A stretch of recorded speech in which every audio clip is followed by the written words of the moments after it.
You're watching Global News at Noon. You get yourself all set up Good there. now. Okay. Diana Steele is here.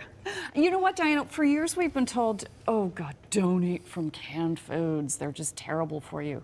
There's a common misconception that eating canned foods are going to provide you with compromised nutritional quality. But in fact, when it comes to most of our fruits and vegetables that are canned, they are picked at their peak ripeness. And when you think about where your fresh fruits and vegetables are coming from, and especially in the winter, they could be traveling for a few days and then end up on the shelf in the grocery store and then at your home. So 2 weeks later, you've now consumed them, and they may not have even been picked at their peak ripeness, because some of them, for example, peaches, will be picked early because they will ripen during that process. And when they are picked at their peak, then they have their most nutrients. And so for peaches in particular, and the California cling peaches, they did a study at the Linus Pauling Institute to measure nutrient content and found that there was more vitamin A and antioxidants, as well as 4 times more vitamin C and 10 times more folate in canned peaches than there is in the fresh.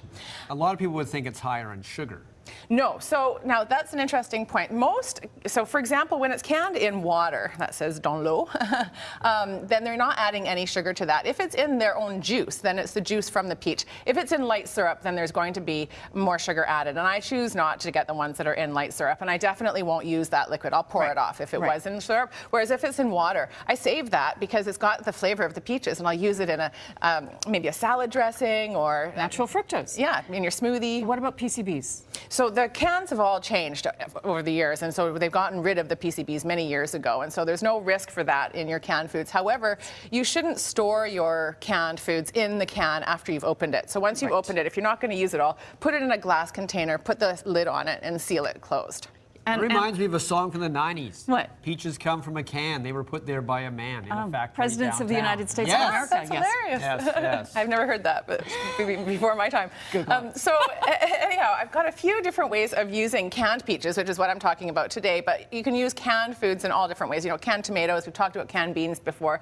But canned California cling peaches can be done in. We're going to make the taco. It's a chicken taco. But this one here, this is my new favorite recipe for salmon. So this salmon has a rub on it that is paprika and lemon rind, as well as a tiny bit of sugar, salt, and pepper, and thyme. And then you just rub that on there, and then on the cookie sheet, beside the salmon, just in foil, you put peaches that I just quartered, cherry tomatoes, green onion, and garlic, and olive oil and sea salt. These recipes are all at calclingpeach.ca for people that want to make them themselves. But you just bake it all in the oven for 12 minutes and it was done. So one pan. And then this is just a quinoa salad, because I know you like my quinoa salad. So, and this is a pizza. You can make this in a couple of minutes. And you know, really easy for the kids to help out, because I use naan as the bread underneath instead of having to roll out your bread. And so kids can easily assemble a pizza. This one has prosciutto, goat cheese, canned peaches, and olives with fresh basil on top. That salty sweet combination. You know what? I So think good. I would put prawns on there too, and then it could be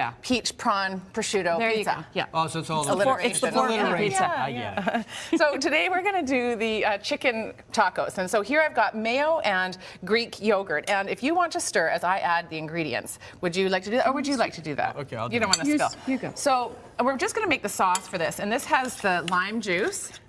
So juice from half of a lime. Okay. That was a really juicy lime, by the way. And then some garlic, just 1 clove of garlic. All right.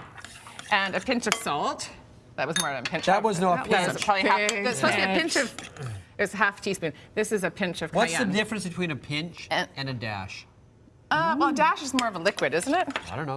Dash would be if you took this and it had the little holes on it, you'd go dash. Yeah. And a pinch would be using your fingers. I thought that was a Very sprinkle. unscientific. Okay, so this is a broccoli slaw. So that You can just also buy that really already easy. made, right? I know, yeah. That came from a bag. So great. then you don't have to worry about chopping. And again, the kids are easy. Come home from work and you can just put it all together. This